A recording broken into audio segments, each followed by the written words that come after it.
Hey everybody, welcome to the Pixelblips podcast for September 29th, 2013. I'm Andy Ryan. My favorite MC is Parappa the Rapper. Joining me as always is the second least popular Sonic the Hedgehog supporting character, Biggs the Cat. Oh wait, no, it's Dave DeWirt. Dave, what have you been playing? I'm not Biggs the Cat. Do I look purple to you?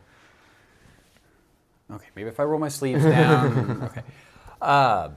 Actually, my boss let me borrow a game. But I've also been playing a lot of Rogue Legacy this week. Okay. I tried Hotline Miami on the PC, although I cannot play it on the PC. I'm too used to the way the Vita controls. And at least the Steam version that I have doesn't have controller support. So that kind of sucks. Like, I'm used to using the two joysticks and being able to touch target guys. But yeah, so my boss, he bought and beat Grand Theft Auto 5 in a week. Less than a week. Wow. Like 3 days. That's crazy. So he's like, here, you can borrow it until the multiplayer comes out. And I'm like, all right. So I've been playing GTA 5. Cool. I think I'm in a very different place than I would have been like 5 years ago had this game come out, like immediately following GTA 4. Because I'm like, the driving is fun and like the mission structure is kind of fun, you know, where you do the heist, you have to set up for the heist. That stuff is fun.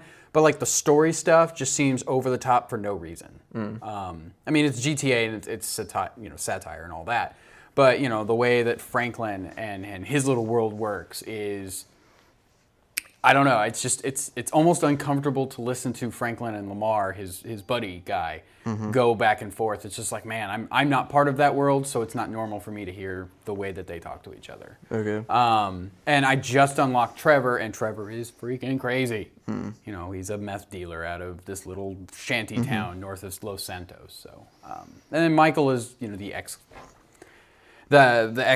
criminal guy who gets out of the game, and then he's drawn back in because he does something stupid and has to pay for it.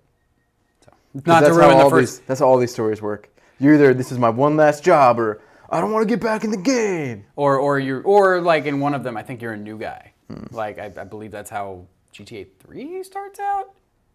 Yeah. Is that how that is? No, GTA 3, you've out been and get sucked back in. No, there's been a heist gone wrong, and you got caught by the cops, and then they break you out. Oh, okay. And then it's your quest. It's been a long time since I played GTA 3, but yeah, I think I'm probably. I mean, I'm enjoying what I played of it, and I'm going to get back to my boss at the end of next week because the multiplayer comes out the following week, or does it come out like Friday of next week? No clue. I think it's like October 6th or October 8th or something like that. So yeah, I'm enjoying it, but I think I'm just not going to. Like, it just seems like it's a little too juvenile for something that I want to play anymore. And that's really weird to say. Especially considering you're such like a big fan of Saints Row. And I like Saints Row, but I knew going in Saints Row was going to be stupid and goofy and like that. I thought at least GTA, what I played of GTA 4 was less goofy and more somewhat GTA 4 didn't get goofy until the add-on packs. Yeah.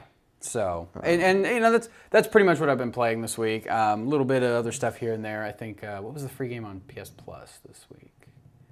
On the Vita. Oh, Rayman? Yeah, I played some Rayman Legends, or Rayman Origins. I played Rayman Origins. I like Rayman. It's fun, yeah. It's a nice little 2D platformer, and it looks beautiful on the Vita. Like, they eked out everything. It's really they could good with that the Rayman went back to the 2D, because I always thought that those 2D games were a lot better than the 3D games. Like, what was it, Rayman 3 or something? Yeah. And not that the 3D games were bad by any means. But, yeah, I mean, it was, what I played of it, it was fun, but I like the 2D games. And I like what I have played of Legends, although all I've played of Legends was like the Wii U demo from a year ago. Yeah. But I'm looking forward to like playing some of that just on lunch and stuff. And it's the levels are bite-sized enough that you can chunk out a couple of levels, get a couple of the pink lums or whatever the hell they're called. So what have you been up to? I've been playing Rayman Origins as well. I played it for a little bit last night. I've also been playing a lot of Killzone, Mercenary. Found a broken weapon in that. So, broken weapon, like as in overpowered. Okay, I was gonna say because broken could mean good broken or bad. Yeah, broken. it's not entirely like overpowered, but it is when you're going against a team of people that all have them. This weapon, you're pretty much hosed. Yeah, it takes away. It's a long range weapon that takes away a lot of the kind of finesse of it. It's kind of like as long as the weapon charges up and then releases a bunch of rockets, as long as you're charging it all the time. Oh, so you basically just get mowed down by a wall of rockets, and they only have to be within like a couple of feet of you to do No, damage. not even. Oh no, the splash damage is kind of OP'd. Oh, so that's what. Okay. But it's been fun outside of that.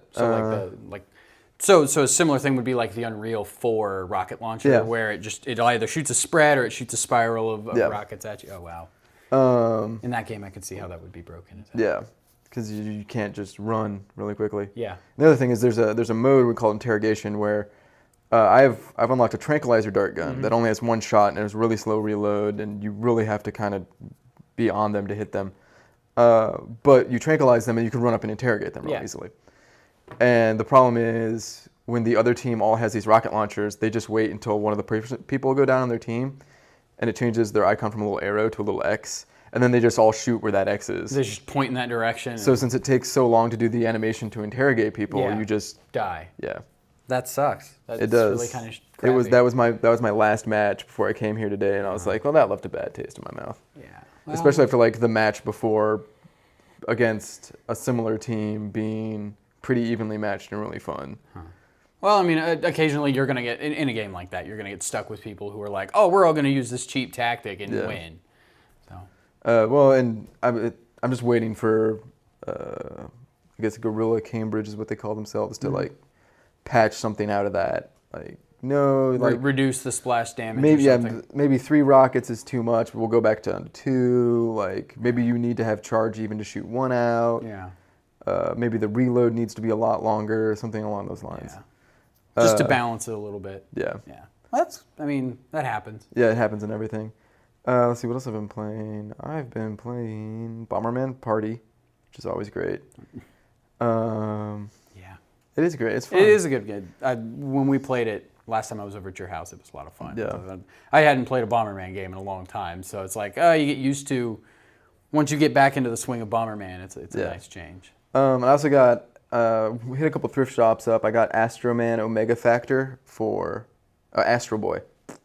Astro Boy Omega Factor for the GBA. It's really good. It's by Treasure, which... You love Treasure. Yeah, it's a Treasure game. It's really good. And I also got Final Fantasy Tactics for PS1, which I played a little bit of, and I think it's just going to end up sticking around in my collection. It's going to be just one of those things. It's like, look, I have Final Fantasy Tactics in its original form. Because, like, War of the Lions, the translation and story is just better. Yeah, the PS1 translation for that was terrible. And that's part of the reason why I think if, like, all the PlayStation Final Fantasies will say that. Of all the PlayStation Final Fantasies, Tactics is my favorite because the story is the best. Yeah, it is. I mean, it's a really, really great story, and I like the battle system. It's really the battle system's really good, but I prefer Tactics Ogre over it. Having never played a Tactics Ogre, like that was the first Tactics game that I had ever played, and I didn't like it at first. Like I played Shining Force. So I remember when I first played Final Fantasy Tactics, I had the background of Shining Force. Yeah, so you at least kind of knew what was going on when you went into it. I had no idea. I had just come off of Final Fantasy VII. I was like, holy crap, another Final Fantasy game, let's go! And it wasn't what I thought it was. And then when I went back to it a few months later, and you got to remember, I was like 13 or 12 or something like that when this game came out. So the one thing in Tactics that always took me by surprise, and it was one of the reasons it continues to be a perennial favorite of mine, is the job system. Yeah. That's just so well implemented. It is, and it's. I like how you can build your different characters, and it's like, okay, I want to have a black mage who can also do, for whatever reason, knight abilities. Yeah. Or my favorite is always like making the knight with the teleport ability, or not the knight, the swordsman, the samurai looking dude, having him with the teleport ability, so you can just like teleport next to people and do tons of damage. Yeah, hilarious amounts of damage, and then teleport out the next turn. Or your knights with white spells, so they're basically paladins. Yeah, so you can make your own classes up and things like that. Yeah, there's a lot of really interesting ways you can do, and a lot of really cool classes you can make in that game that way. But I think back to the basic of why it's my favorite Final Fantasy of the PlayStation era is the story is so good. Yeah, it is. And even in that first really bad PS1 translation, like that, you still understood the big beats of that story. Yeah, the story stood out, and then going back and when the War of the Lions came out and playing it all through again. With those really, really nice cutscenes that they had. Those cutscenes are awesome, yeah. The sketch cutscenes did just such a good job of like conveying like the antiquity of the story. You know, because I always think about it, like you read things like the Punic War or the Campaign of Charlemagne, and there are all these personalities and everyone's vying, and there's all this other stuff that's not just the war. And Final Fantasy War of the Lions And Final Fantasy 12 does a good job of capturing that. Yeah. That there is this, that we are focused on this war, but there is this political strata around it with all these personalities and how you then have to navigate it. There was a lot. There was a lot of deep stuff in that game that when I played it when I was first 12, I was like, oh yeah, story, blah blah blah blah blah. Where's my next battle? But if you actually sat and read the story and you could, like the fact that you could learn a lot of pseudo history, but it has a lot of relevance to a time period very similar to what we had at a couple hundred years ago. Yeah, and the fact like the story rings true in like other forms of media. Like I always think of. I remember the first time I saw someone talk about Game of Thrones, and they were talking about, oh, it's the story of this guy, and he ends up being the king and everything, but he has this bastard child. I was like, you're describing Final Fantasy Tactics. Yeah. Because and that's the one thing I like about it is, and the whole framing device on top of, once again, the war, the political strata, and then the framing device is that you are being told this grand history of the real War of the Lions, as opposed to the one that you've been taught. Which you haven't been taught, but there's kind of this overarching, the victors write the history. Yeah. Your main character's not a victor. No, not really. He's the lesser son of lower noble house. Yeah. I think he's actually a bastard. He may be. Yeah, he might. He's either the last son or an illegitimate son. And the fact that then your friend who, well, not to give too much away, and we don't need to talk about Final Fantasy Tactics for an hour, 40 minutes, but the fact that your friend who is basically your squire in the beginning and your servant is spoken of even in the beginning as this great historical, political mover. Yeah. And how great and then it's just awesome. Yeah. It's awesome on so many levels. And it's a really good game, and for, what is it, like on the PSN, I think the PS1 version is $10, but I believe the PSP version is also like 10 or 15. I want to say the PSP version's 10. I want to say I remember for looking $10, at them going, depending why on which are one those you both play? the same price? Because one you can play on the PS3 and one you can play on the Vita or PSP Go or the PSP. You could play on everything, or one you can only play on the PSP and Vita. So. But that War of the if you have the choice, I would highly recommend you. Get the PSP Vita War of the version. Lions. It is the best version of that game. It's basically it's this 100% the same game, except they added a character. No, they added 2 characters. Yeah. And you can still unlock Cloud and his white materia. Although Balthier is broken in that game. I remember when I unlocked Balthier, I was like, this guy is awesome. Let's just go with this dude. But the translation is better. 100% better, and the cinematics are 100% better. They do a much better job. The cinematics, if I remember in the original, were real blocky. And they were like the Final Fantasy VII style animations. Very early PS1 three-dimensional graphics. But, I mean, it was cool for back in the day. Yeah, right? no, it was awesome really for back in the day. And back in the day, we never got anything like that. The only other strategy RPG I can think of off the top of my head that was here in major circulation was Shining Force. So there had never really been anything like that. Like you could have gotten Ogre Battle if you were very lucky and happened to be at the right store when it was released on the Super Nintendo. Yeah. But there was just nothing like that came out here, and then with the depth of story and everything. So I've been messing around with that. So you're also you want to talk about the Steam box. Yeah, so Valve had 3 announcements last week. I just want to say off the top of the before we get into the announcements. Remember when Valve used to make video games? They just released Dota 2, come on.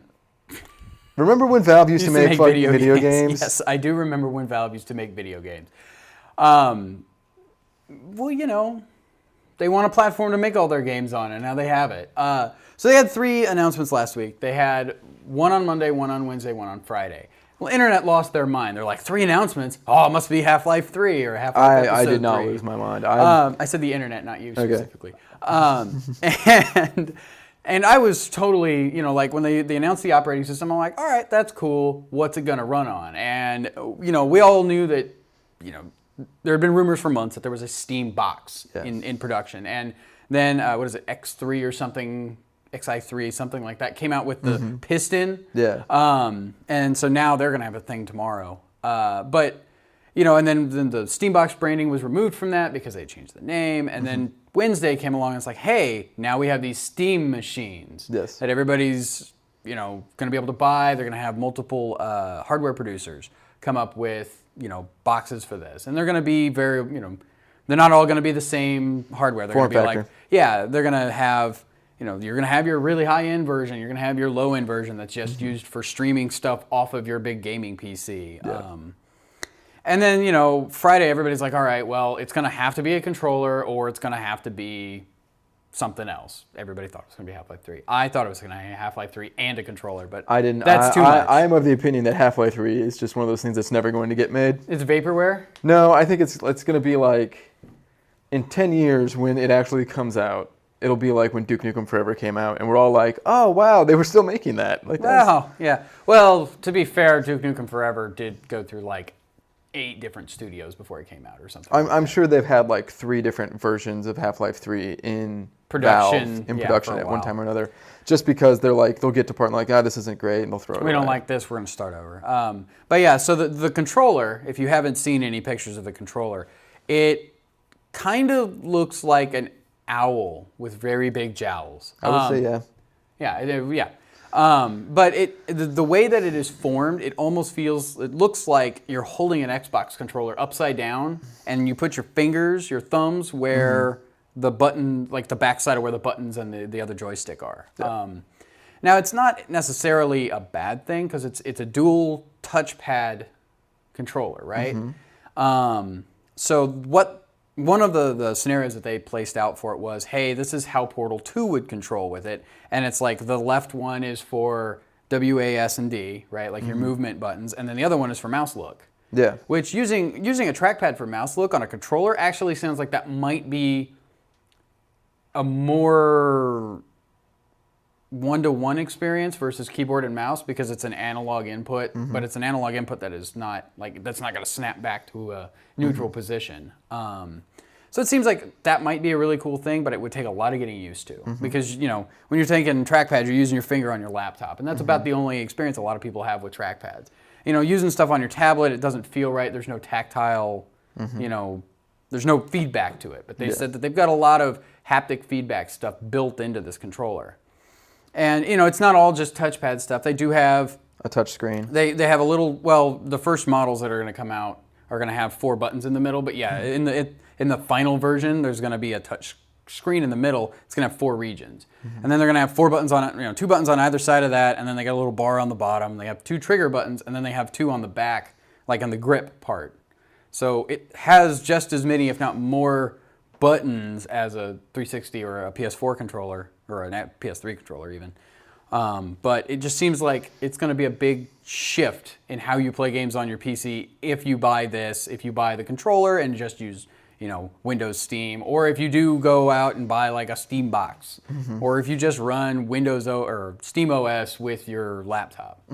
So it's a really interesting setup, and I think it's going to be really good in the long run because maybe we'll get more games for Linux. Now, Linux is not something that's super popular, right? Because that's what the Steam operating system runs off of. Is it is a Linux-based operating system because Gabe just does not like Microsoft at all. Like he has not been happy with Microsoft in a very long time, and I think didn't he work for them at one point? Yes, he did. So now he was part of the team that came up with the DirectX. Yeah, and so I think this is Gabe's way of trying to say, hey, Microsoft, we're going to start nudging you out for games.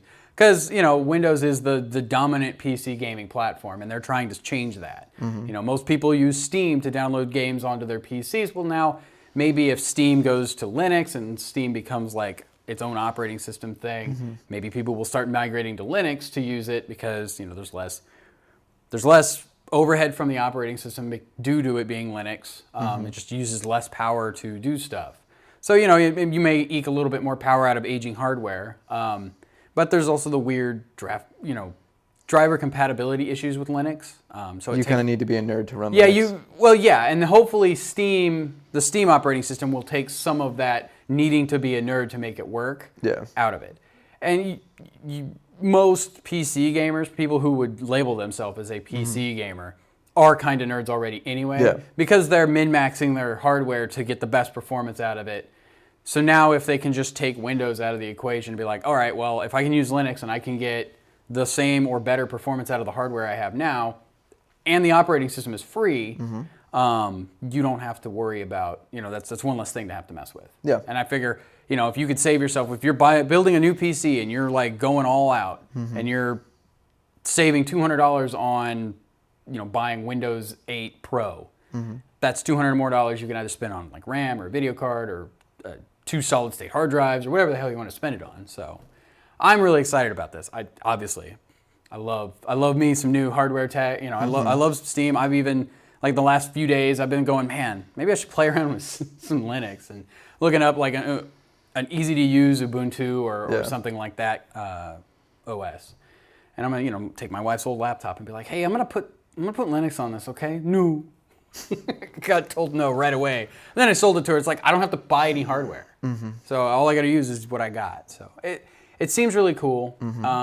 I think one of the features with the operating system, and one of the things that they've been touting for a while anyway, is they're going to do the family share, right? But from what I've heard, the family share is kind of a pain in the butt because you have to go to the guys, like you have to go to your friend's house or your whoever's and log into your Steam account on their PC, say yes, they can use this.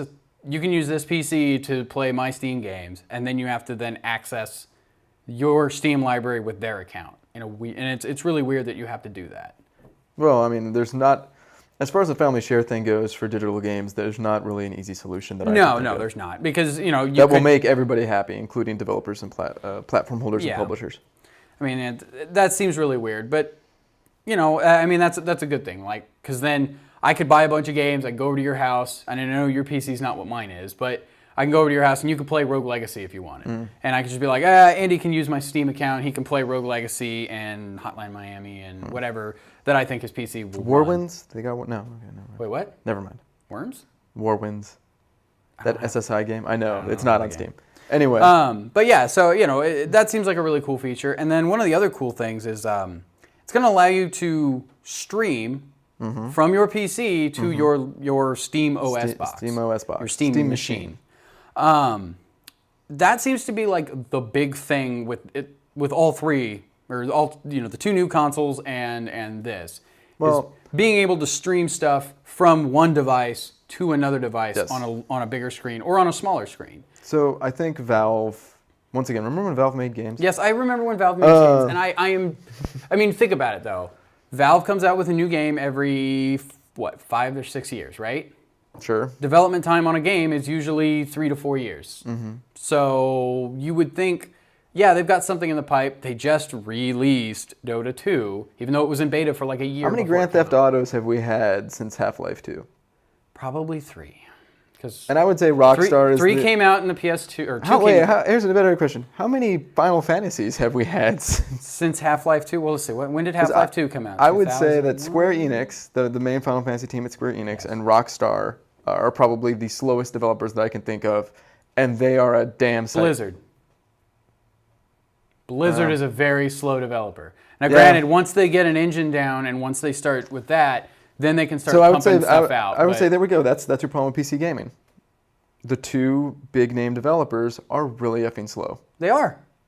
Like if you told me Blizzard and Valve were releasing a game within 3 years of releasing a new game, not like an expansion. Not like an expansion pack, yeah. Because the episodes are new-ish, but they're only about 2 or 3 hours each. If they were going to release a new game, new engine, all that, and they were going to do it within 3 years of releasing their last game, I would call bullshit. Because I know that they're not going to do that because they have this bar, and it has to be at or way above this bar of quality before they'll put it out to the public.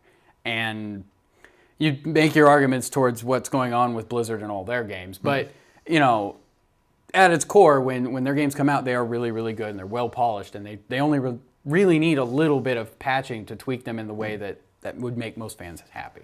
So now that you've said your piece, I'm going to burst your bubble. Okay, you can go ahead and poop in my soup. I'm not going to poop in your soup. I'm not going to shit in your chair. I'm not going to pee in your Cheerios. Anyway. I'm pissing my Cheerios. So you invent things to solve problems, right? And Valve is making something up that doesn't solve a problem for anybody. No, it solves a problem. It solves a problem for Valve. And Valve's problem is we have Steam. We can make a lot of money on Steam, but we've hit a roof. And that roof is PC gaming's audience. That the guys that know Steam, the guys that know us, by and large, also know the clock speed of their CPU. Yeah. What the transfer is across an AGP bridge, stuff like that. AGP's not used anymore. It's not. Oh wow, it's been a while.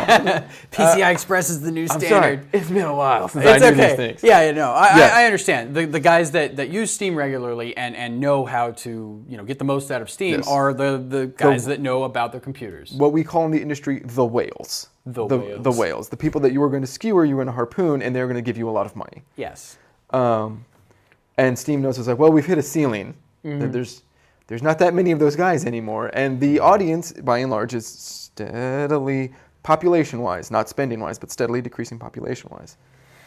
I wouldn't disagree with that statement, but I do see every day when I log in to Steam just to check and see like if they've got any new sales or anything going on. The growth number goes up, right? It goes up, and then it goes like the concurrent users on Steam goes from like 1 billion or 400 million or whatever the hell it is, all the way up to like 4 billion or 2 billion 300 million, whatever it is. And it goes a little wave. Yeah. But that's because, at noon, everybody's at work, and then at night, everybody comes home. But that's not what I'm talking about. I'm talking about the audience growth. Yeah. They're not. The audience is still, it's kind of like it's Chinese. growing, but it's not growing at the rate at which they want it to. Yes. Perfect. Thank you. Yes. So anyway, so they had a problem, and the problem was we're stuck in the office. That we want the TV. Yeah. And their problem is the exact same problem that Microsoft had at the turn of the century. Yeah, when they started Because Microsoft said, pushing- hey, we're stuck in the office, we want to be on the TV. Now, not all of Microsoft said that, but a lot of them did. and they made an Xbox. Yeah. They made the Xbox. Okay, so the Steam machine, there was this guy named Trip Hawkins. Trip Hawkins worked for EA. Trip Hawkins made a lot of really good games at EA. And he realized, hey, there's a problem with this. If we have to keep paying the platform holder, we have to pay the platform holder, we have to pay the platform holder. If we had our own platform, if we had a dispersed platform that many manufacturers could make, we wouldn't have to pay the platform holder. You could make money, more money that way. Well, that turned out to be the Philips CDI and the 3DO, and the Philips CDI started it. Never mind. Yeah. 3DO is what we're actually talking about. Yes. That ended up being the 3DO, and it bombed. Yes, it did. Because it wasn't easy for the people that were not technologically inclined, and I feel like when you are a small company like Valve is, or we'll say a small company that's compared part to of a Sony and larger, Microsoft, yes, they are small. When you are a small company that's part of a larger, well, even compared to EA or Activision. Yeah. Okay. When you are a small company that is maybe part of a larger company, but you're protected. You don't really go out. You don't go out of your bubble. Everyone starts saying the same thing because they naturally all agree on what's going on. It happens in presidential administrations. It happens, in frickin' book clubs. Yeah. By and large, after a certain period of time, the people that don't agree with the direction the group is going leave. And people that do agree come in. So people that like Steam want to work at Valve. Yes. Okay. People that don't like Steam don't really want to work at Valve. No, because that's their big thing, right? Yes. Like Steam is Valve's big. So we big product. Big product. Yeah. Well, it's their platform. Yeah, it's their platform. It's their PlayStation. It's their Xbox. And so, by and large, over the last decade or so, since the launch of Steam and it really becoming big and going from being really, really terrible to what it is now. Yes. Which, the people at Valve that are the dissenting opinions have left. Most of them. And now we're left with, if we could make this box for the TV, then we would get people to buy Steam games, ignoring the fact that the reason people don't buy the box for the TV is because they don't care about Steam. They don't want Steam. There is an easier option out there. Yeah. And I think that's why, part of why they're doing it is for the people who are not technologically, they don't know what they're talking about when it comes to computers, or they can't be bothered to deal with it because they don't care. Keep going. Or they want an easy solution that just works for a decade. Basically, like I go to the store and I find the box that says PS3, and I know that game will play on the box that I have under the TV. Yes, and that's what they're kind of going for. Yes. I think once some of these get out in the wild, and there's a beta for this hardware that's coming out. You have to sign up for Steam, make 10 friends, join this user group, and play a game in big picture mode. There might be one or two other things, but for the most part, it's really easy to get signed up for this beta. But there's only 300 of these boxes and controllers going out. Yep. But I think once these get out in the wild, once hardware manufacturers come up and start producing them, and we see the price points for them, they say they've got 4 or 5. I think 4 or 5. So here's what I was going after with the Trip Hawkins and the distributed platform. Okay. Is The problem is going to become if I buy the low-end Steam box. Will it only be able to do? If I buy the low-end Steam machine, does that then remove a large part of the library that needs the middle to high-end Steam? Like, is it just me buying a PC off the shelf? That is 100% what it seems like. And that is going to be, I think, the problem. I think they are going to have, like, at minimum 3 tiers of machines, right? They're going to have the low end for, you're going to use this to stream stuff from your desktop to this, and that's about Which means you already need the desktop. You've already removed that larger market. Yes, So and then you'll have like the medium condensing the population. Then you'll have like the medium set that's like, okay, you can play a lot of the games on here, but they're going to be at, PS3 or 360 settings. Mm-hmm. And then there'll be like the high end, which is like, okay, here you go. You have all the shinies, go. Yes. And that's real simplistic, and there's a lot more to it. But still, that's... But we always use the mom example of the mom buys it for her kid. She gets the low-end Steam machine because she doesn't understand why you would buy the one that is $400 when there is one that's $150. Yeah. And they all say, Steam machine works with Steam. Yes. Now, the question becomes, does the Steam buyer list auto-populate based on what specs you have? Yeah, and I think that seems like if they haven't thought of that, that's a really great idea. It's like, okay, if you have... Here's the problem with that. Timmy's mom bought him a Steam machine. Billy's mom bought him a better Steam machine. Billy can play Half-Life 3. Timmy can't. Timmy can't. Yeah. Why can't Timmy? And then... Yeah. That's the problem with having a distributed platform, is that the reason console gaming works is because it's one box, one hardware. One box underneath the TV. The only variable is usually right now the only variable between Which one box PS3 is and it? another is how big is the hard drive. Yeah. I mean, because you can't get the backwards compatible PS2s anymore. You haven't been able to get those for probably 3 or 4 years, right? Oh, longer. 5, something like that. All the 360s will play all the 360 games. Yep. Now, there's some, the new ones have better ventilation, whatever. That's not either here or there. That's the same hardware, more or less, inside. But what we're talking about is when you change the hardware by and large across the platform, problems happen. Microsoft ran into this at the start of the Xbox because they shipped an Xbox without a hard drive, and a lot of things needed it. Yes, they needed the install, or patches wouldn't download right because you didn't have the hard drive space. So you couldn't play online if you didn't have the patch and things like that. Yes. So I think it's cool that Steam's doing this because I think PC gaming, there's a purpose to PC gaming. Yes. There's an indie group. There's a large back catalog that I think people still need to go back and play. Mm-hmm. So I don't want to think I'm poo-pooing Steam. I'm going to poo-poo the controller though. I know you think it looks weird. I think it looks. I don't think it looks horribly weird. I think once again we talked about you make things to solve problems. Yeah. That is 100% made to solve 2 problems instead of 1. The one problem is, how do you use a mouse and keyboard on a TV? That's one. How do we transfer this input from the PC to the TV and make it palatable to people? That is one problem. The second problem that Valve introduced was, we don't want it looking like everything else.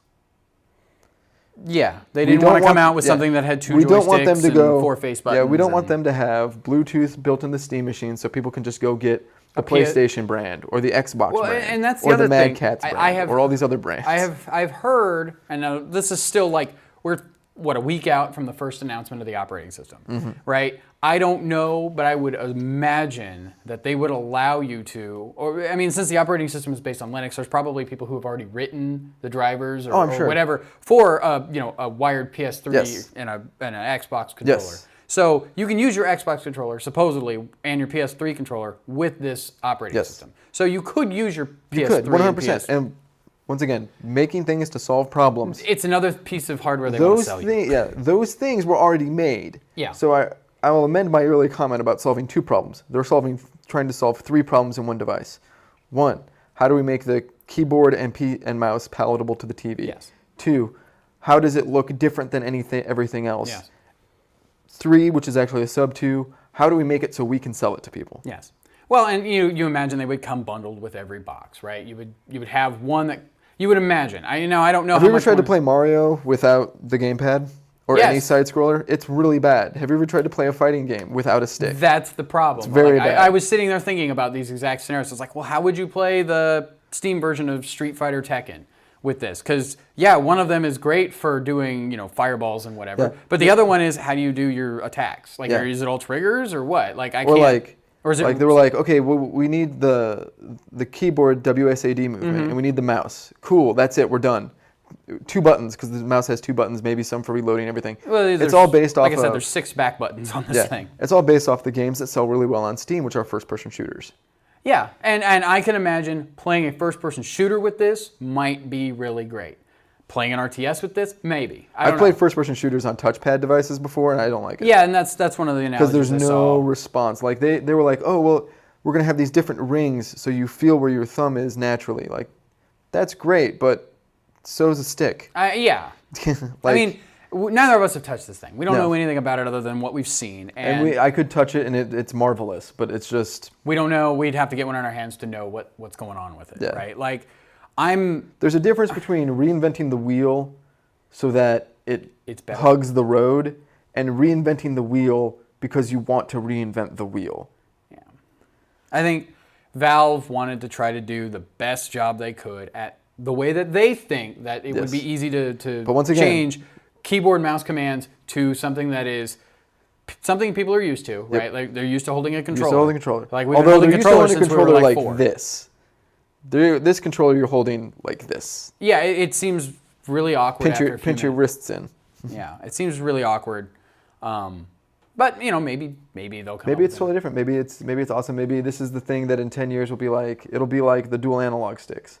Yeah, I remember when the DualShock first came out. I'm like, what the fuck? I don't need 2. I mean, remember when the N64 came out? We're like, that looks horrible. Why would you need a stick to play Mario? Well, maybe there's something out there. Yeah, it seems like it's a really cool thing. It's a great idea, and to me, it's a great idea. It might help bring gaming to the living room.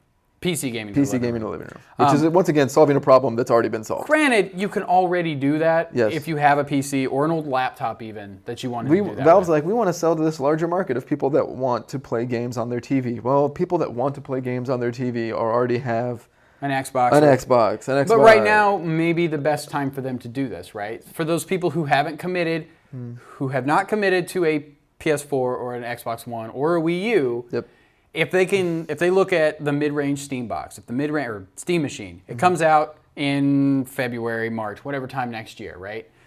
It comes out, it's $300, and it plays all the games that the PS4 and the Xbox One will play at or better.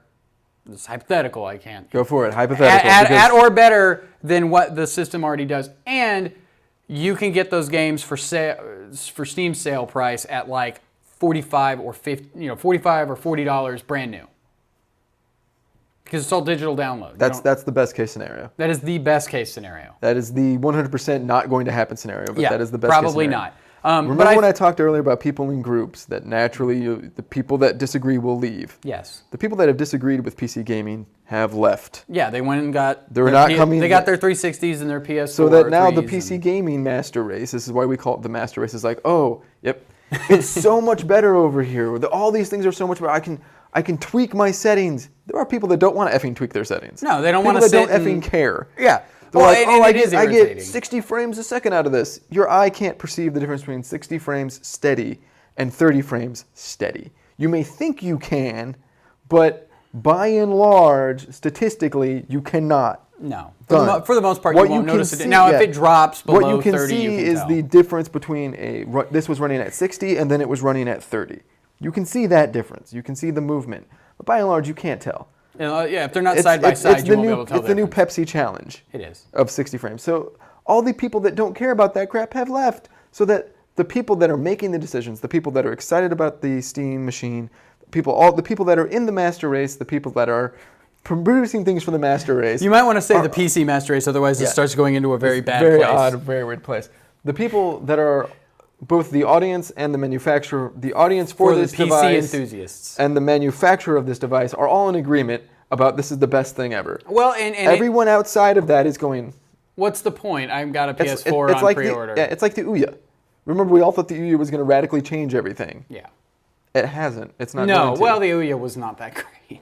I mean, yeah, it seemed like it was a really great idea at the end of the day. And maybe, you know what, maybe the Ouya is the test market? Well, no, not even the test market. Maybe it will be a be wary of what you wish for, Valve, and this sends Valve straight to the crapper, and Steam's going to blow up in a month. I mean, the counterpoint to this, and while I was watching the whole thing, I was thinking about this, is it was amazingly hilarious to me that this came only, 3 weeks after the announcement of the PS Vita TV? Yeah, something like that. So you're going to have the Steam machines lined up on a shelf. You have your Vita on TV. your low end, you'll have, this thing can only stream from the PC game machine you already have. And on the shelf underneath it, you're going to have the PS Vita TV that will this will stream from this box.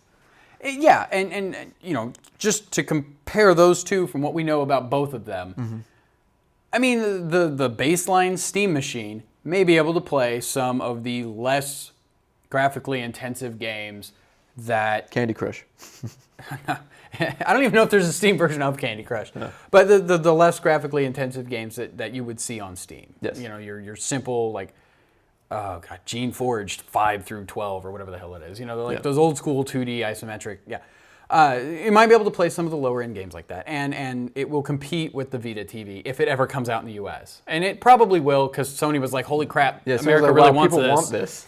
Turns out, they don't want the Vita, they just want this thing. They'll pay $100 for this thing to play, PS4 games on their Office TV or on their monitor or whatever. So it's just very odd, and I always feel like I'm poo-pooing Valve because I would rather they just give you Half-Life 3. Concentrate on making games.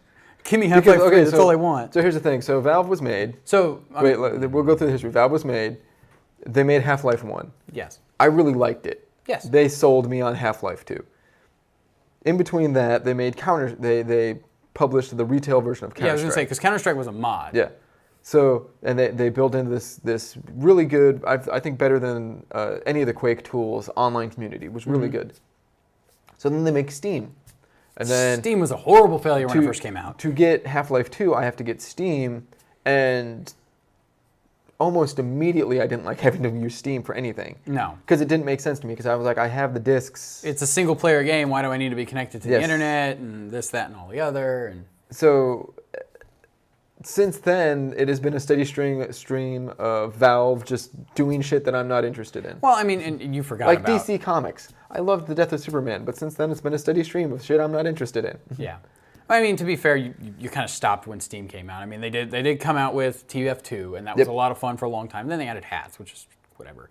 Because they wanted to expand into this new area of a digital marketplace. And then they have, they've had Portal and Portal 2. It's not like they've completely stopped making games. No. But they keep buying games. They buy the rights to games that people have made using their tech, and they're like, hey, how about we front you some money, you can finish development, and we'll be the publisher for it, and take a kickback or whatever.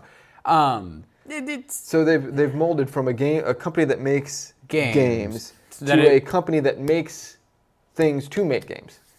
Well, yeah, because they have the Steam engine, they have their Steamworks and stuff. They've morphed from Nintendo into Sony, whereas Sony owns all these studios that make games. Sony themselves don't really make games anymore. No, well, I mean, they do have like one or two studios that make games. Like there's Sony Japan. Sony Santa Monica, all that stuff. But all these other things, these were companies beforehand. Yeah. Sony themselves, the people that make the PlayStation, don't actually make a lot of games. Except for Mark Cerny, don't actually make the games. No.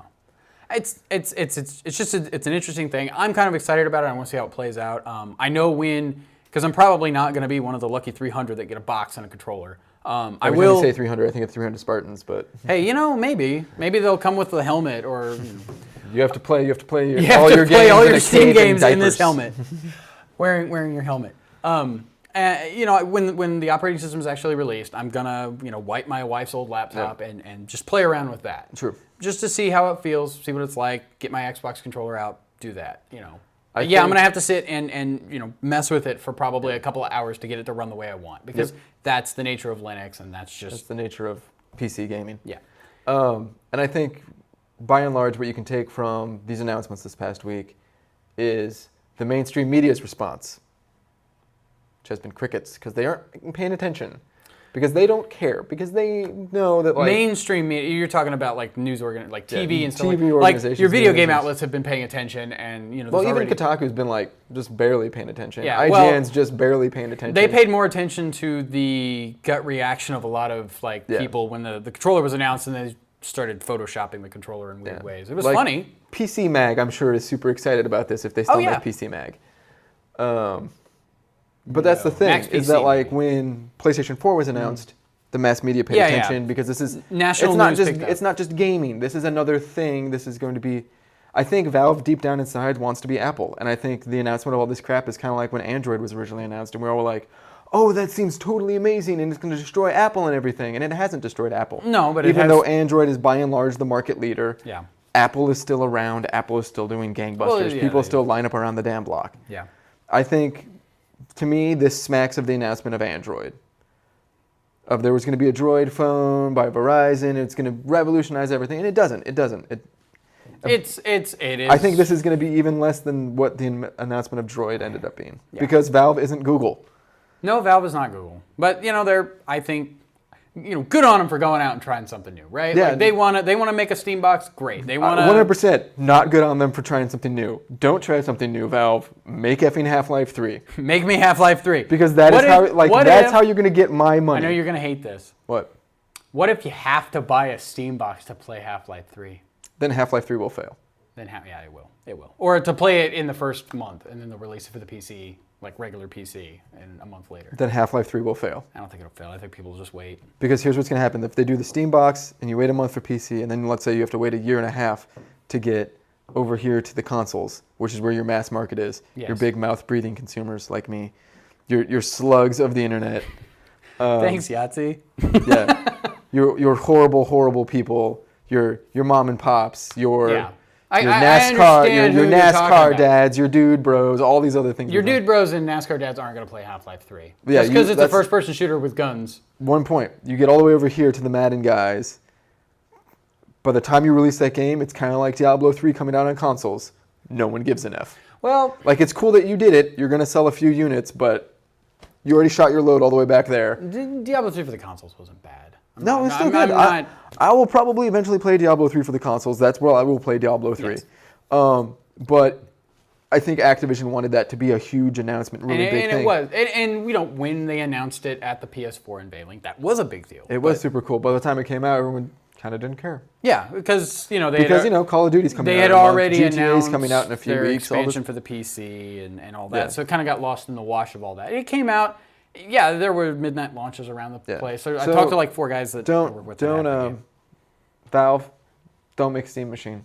Make Half-Life 3. I think the people that like Valve because of the games, not because they made this huge Steam platform with this weird-ass controller. And I hated Steam when it first came out. I love Steam now. It is it is the best way for you to get Steam, if PC games. If you are a PC gamer, Steam is the best way. It is the best way. Now, EA, you'd have to go through Origin. But once again, Origin might be awesome in 10 years. Maybe it's just growing yeah, pains. it might just suck now because it's going through the same growing pains that Steam had. But yeah, it is the way to get it, and the sales can't be beat. Especially their seasonal sales when it's like, I saw, like their you know what? Their sales can be beat. Well, you could steal the games. No, we talk about a second window in TV and movies. Mm. Everyone says, "Oh, gaming's bigger than movies." Gaming's not really bigger than movies. Gaming's bigger than the theater business. But when you make a movie, you don't just make it for the theater. You make it for the home theater. Yeah, you make it for DVD and eventually on cable, eventually on broadcast. So you can remonetize this all the way. Yeah. There's no way to do that with games. You can only monetize the first sale. Yeah. Well, yeah. The So publishers can only monetize the first sale. If some corporation came out with a Netflix instant collection or watch instantly of video games, a way to monetize a second window for video games where you just pay a subscription, you can play whatever games are on the list that month. Oh wait, someone has fucking done that. It's called PlayStation Plus. Yeah, they have. I'm not saying that they haven't done I'm it. saying that is a better version of Steam. Well, yes. Sort of. For the consumer. Maybe not for the developer, maybe not for the publisher, but for the consumer, that's a much better version of Steam. But I'm saying like... Because you have new games delivered to you. Here you go. Yeah. Day and date, just like the PC. No. I'm talking about the games that you get from your subscription. Like Yeah. Rayman, but they're not making Origins. the publishers aren't making any money on you downloading the game for free as part of your Plus subscription. Well, I'm sure there's a kickback somewhere. I'm sure there is. They get like 10 cents for every download or something. Maybe Whatever. it's $1, but it's a better version than Steam because it's free to me. when I can get a full-on, like Binding of Isaac, 88 cents this morning. Okay. It's a $5 game normally. For less than $1, you get Binding of Isaac, and you can spend hours beating your head against that game. Or you can just wait until it's free. I don't know. On PS Plus in 4 years? I know, because no, the PS Plus free games aren't that old. No, but Binding of Isaac isn't even on the PS Vita or anything like that. It's not. Well, it's not a 1-to-1. It's not. At the moment we're comparing apples to oranges. Yes, let's look at Rayman. How much is Rayman Origins? On Steam? Yeah, because it's on Steam. It is on Steam, but I'm pretty sure it's been discounted a few times already. So what? Pretty heavily. $10? Yeah, but you've been paying $15 a month. If you're paying $15 a month, but I've been getting other shit. Or $15 every 3 months, or $50 a year. Yeah, you've I know, been getting other shit. That's I the point. understand. I understand where you're coming from. Netflix Instant is a wonderful analogy because maybe the movie you want isn't on there. No. Maybe you really want to see Iron Man 3 and it's not on there yet. No. But there's a litany of other things that are. Yes. And that's why you're paying a subscription. Maybe you really want Rayman Legends. Well, Rayman Legends isn't free yet, but Rayman Origins is. Yes. I'm not saying that what Sony's doing. And I'm not saying what Sony's doing is perfect, and I'm not saying that it's the end all be all of distribution. I'm saying to me it's a better deal. I mean, it is better because you use your Sony stuff more than I do. Like I have a Vita and I download the free games and play them for a little while and delete them. Yeah. I may not beat them, but I play them. Yeah. So it's whatever. I mean, I like the way that Steam does their sales because when Sony does Steam sales are better. Okay? Yes, and that's when I buy most of my games is when they do their big sales. Cool. Steam sales are the end all be all, the best sales. Yes. Okay. What I'm saying is that version of monetizing games doesn't solve anything. No, it doesn't. And that it's good for the consumer, but not for the publishers. Well, there is a better version for the consumer. And that better version for the consumer is this Netflix instant streaming collection maybe that we'll get one day.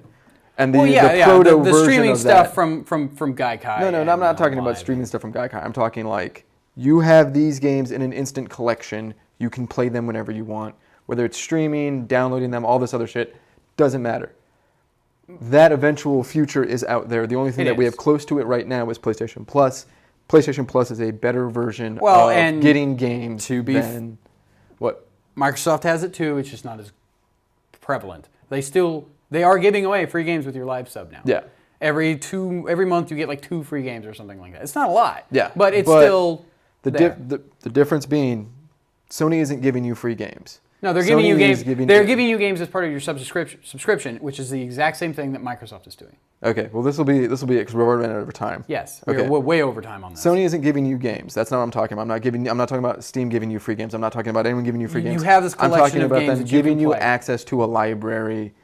Like you sign up, you have this choice of however many games it is. 10 or 15 games right off the bat. 10 or 15 games right off the bat for this subscription fee, and these games rotate out. But you keep all the ones that you've already downloaded or bought. Eventually, that 15 or 30, whatever it is, number is going to expand to the point where Netflix could finally offer their instant movie collection. You now have Sony offering, or Steam, or whoever picks up on this, an instant game collection that benefits both the audience for it and the producer of it, which would be the developer. Well, and that's what when we talk about the second window and monetizing the second window, that's what we're talking. We're not talking about sales. But that's the first window. You want to make the argument, and we're going to go way the fuck over. We're already way the fuck over. We're already. So just wrap it up and be quick. You want to make the argument that Sony has all these games that you can play for free or as part of your subscription, right? Mm-hmm. Steam has an entire section of games on their thing called free to play. Yes. Most of the Valve games are free to play, with the exception of like Half-Life 2 and the episodes. You have to buy them at some point. Have bought them at some point. They have a free to play instant collection with no subscription fee. Okay. So. And it's just like all the other free to play games, where they are free to play games, but you do not have to buy anything. Okay. You don't have to buy anything if you don't want to. Okay. Like that. Most free to play games are like that. Yes. Every platform holder has that. So that's not exactly what I'm talking about. What you're saying is full games for free as part of your subscription. You don't have. It's kind of hard. It's kind of hard. I understand. It is hard to make that equivalence when there's no equivalence to be made. Yeah, it's basically there is a first window. The easiest analogy is movies. There is a first window that is in the movie theater. Sell the tickets. Yes. To the movie theater. In video games, that first window is retail, whether that is digital or physical, no difference. That is retail. There is no, as yet, second window for games like there is a second window for films Yes. of DVD. The only company doing anything like that I understand what you're is saying. Sony Yes. with this instant game collection. But as we said, usually with the instant game collection, those games are free to the consumer, Yes. and the publishers are getting very little, if nothing. Well, they haven't announced what the publishers are getting, But they're getting- not getting nothing. They're because not EA getting- wouldn't let that happen. They're not getting retail price for every copy that's downloaded. That is 100% true. They're not getting that. They might be getting Half, maybe half. yeah.